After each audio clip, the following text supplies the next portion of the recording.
omnipotence, His might, His glory, to His being the creator and sustainer of all things, the giver of life, the guider of hearts, the master in the day of judgment. I bear witness to the fact that Muhammad ibn Abdullah sallallahu alayhi wa sallam is His servant, His final messenger.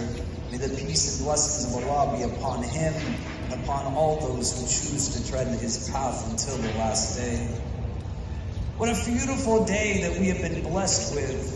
On this day, our holiday of Eid al-Fitr, may Allah accept from all of us.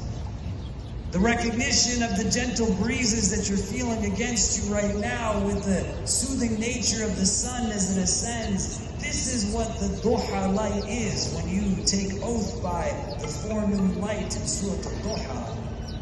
A recognition, inshallah ta'ala, of an acceptance of an entire month of Ramadan, that for 30 days and 30 nights, you all gave up food and drink during the course of the days and stood into the late hours of the night.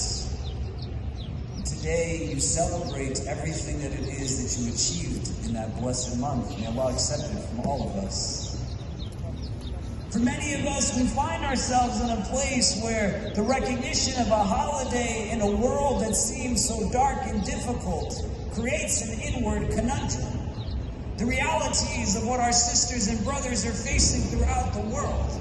The people of Palestine, the people in Sudan, the people in the Congo, the realities of the Rohingya, the Uyghurs, people in Afghanistan, throughout the Indian subcontinent, the recognition of those who are plagued by challenges throughout the Gulf and the Central African Republic, what we see in terms of embedded, deeply structural racism throughout Europe and this country that is our country. Allah grant ease to all those who are in a place of difficulty. But what you and I have to recognize is not just throughout the world over 14 centuries of lived experience, but in this country as well, where these buildings that surround us are at the consequence of years and years of development that was built on the back of at least 30% of people who were brought as slaves to this country, who are our Muslim brothers and sisters.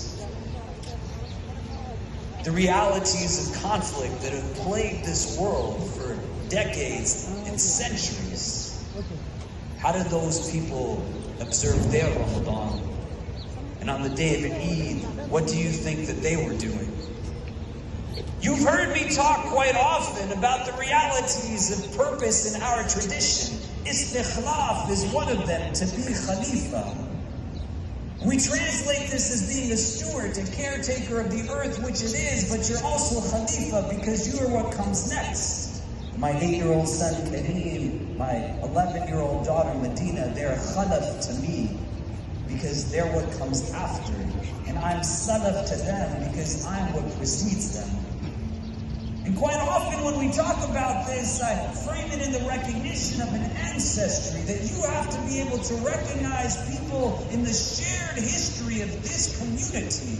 Historically, slavery, colonization, imperialism is something that your people who came before you and your families experienced. The struggles that they went through were things that we can't take for granted. In the same way, my Kashmiri Punjabi grandfathers, living under occupation in Kashmir, under colonization, experiencing partition, could never imagine that one day thousands of Muslims would be seated in Washington Square Park celebrating their holiday. Your ancestors also wouldn't have necessarily thought that this was possible. And you are the answer to their du'as. We didn't go through what we went through in terms of their struggles so that we would sit in comfort here, not recognizing about what it is that we need to build. But as you think about your salaf also, you want to think about the realities of people that because we are in this city, in this country, our salaf also include people like Umar bin Sa'id, Abdurrahman Ibrahima, Kunta Kinte, individuals who they tried to strip their religious identity from them. They tried to take from them their belief and their conviction.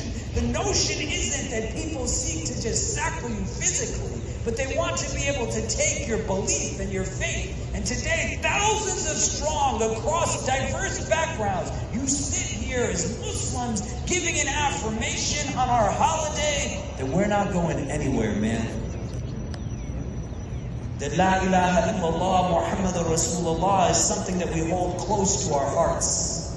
And I want you to take a deep look around, because I know the last few months have not been easy for a lot of you.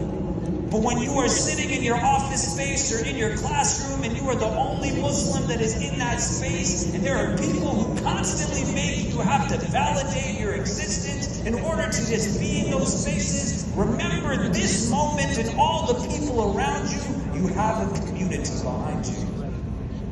You cannot buy into notions that say that you do not have strength, because individually we might